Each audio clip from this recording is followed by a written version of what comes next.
Brahmamudi serial episode లో ఇంట్లోని వారంతా హాల్లో వేచి చూస్తూ ఉంటారు. ధాన్యలక్ష్మి ఆస్తి పంపకాల కోసం గొడవ చేస్తూ ఉంటుంది.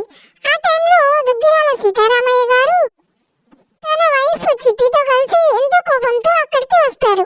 ఆపండి, ఏం మాట్లాడుతున్నారు మీరంతా అంటూ అరుస్తూ వస్తారు. ఇంతకాలం ఇది నా కుటుంబం, ప్రేమాభిమానాలకు నిలయం అనుకున్నాను. మీ అందరి భవిష్యత్తు కోసం ఎంతో ఐశ్వర్యాన్ని సంపాదించాను. ఈరోజు మీరంతా కానీ ఈరోజు నేనిచ్చిన మాటను కూడా పక్కన పెట్టి మీ స్వార్థం కోసం నా పరువు మర్యాదలు తీయాలనుకున్నారు.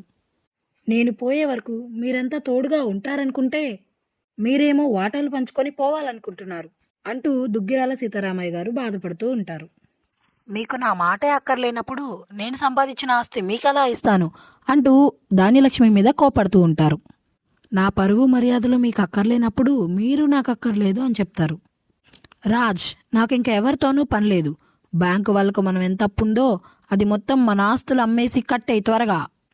ఎవరు ఏమైపోయినా నాకు అనవసరం అంటుండగా ధాన్యలక్ష్మి కల్పించుకొని, అదేంటి మావయ్య గారు, మీ వారసులు ఏమైపోయినా మీకు పర్వాలేదా అంటుంది. అప్పుడు చిట్టి కోపంగా, చాలే నోర్మై, నీకు మీ మావయ్య పరువు మర్యాదలు అవసరం లేనప్పుడు మీరు మా వారసులు ఎలా అవుతారు అని నిలదీస్తుంది. ఈయన మాటకు ఎదురు చెప్పే అర్హత ఇక్కడ ఎవరికీ లేదు అని గట్టిగా చెప్తుంది. రాజ్, తాతయ్య చెప్పినట్లే చేయి అని చెప్పి అక్కడి నుండి వెళ్ళిపోతుంది. బ్యాంక్ ఆఫీసర్స్, రాజ్ మాకు బ్యాంక్ ప్రాపర్టీ డాక్యుమెంట్స్ మాకు అప్పచెప్పండి అంటారు. ఆ డాక్యుమెంట్స్ అన్నీ బ్యాంక్లో ఉన్నాయి, నేను రేపు మీకు తీసుకొచ్చి ఇస్తాను అని చెప్తాడు రాజ్. అలాగే రేపే జప్తు చేస్తాం అని చెప్పి అక్కడి నుండి బ్యాంక్ ఆఫీసర్స్ అయితే వెళ్ళిపోతారు. ఇక పాపం ఆస్తి కోసం ఎంతగానో ఎదురు చూసిన రుద్రాణి ఆస్తి రాదని అర్థమయ్యి ఇక తలా ఒక దిక్కు చూసుకుందాం పదండి అని బాధగా ఏడుస్తూ అక్కడి నుండి వెళ్ళిపోతుంది. ఇలా ఒక్కొక్కరుగా అక్కడి నుండి వెళ్ళిపోతారు.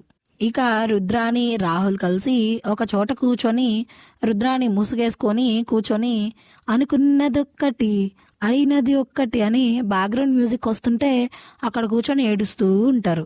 ఈలోపు అక్కడికి స్వప్న వస్తుంది. అక్కడ కూర్చొని ఏడుస్తూ రుద్రాణి, అదేదో సినిమాలో అన్నట్టు ముసలోడే కానీ మహానుభావుడు మీ తాతయ్య అంటూ ఏడుస్తూ కూర్చుంటుంది. అవును, మన